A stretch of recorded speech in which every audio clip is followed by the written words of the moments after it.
خیلی هم خواسته بودم ببینن بهترین برند لاستیک برای موتورهای جوی مکس چیه. اولویتتون رو بذارید برای میشلن صربستان، میشلن تایلند و ترکیه و چین منظورم نیست. اولویت اولتون میشلن صربستان باشه. اولویت دومتون میتاس اسلوونی با فاق 70 60 70. اولویت بعدیتون رو بذارید روی لاستیک‌های هندی مثل یورو گریپ، اور گریپ یا سیت. اینا خیلی خوبه. توی برندهای چینی CST از همه بهتره و توی برندهای تایلندی کلا لاستیک‌های تایلندی روی موتور جواب نمیده.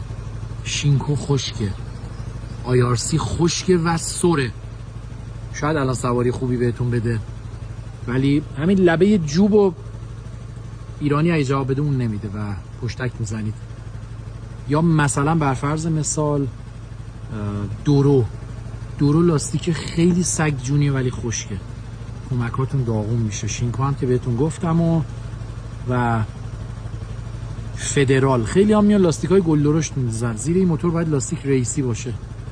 گل درشت بخواید بندازید این موتور همه رو میکوبه، دست اندازا رو میده تو اتاق. به ترتیب لاستیک ها رو براتون گفتم چیا خوبن. شما اگر تجربه‌ای دارید برام بنویسید. کامنت پلیز.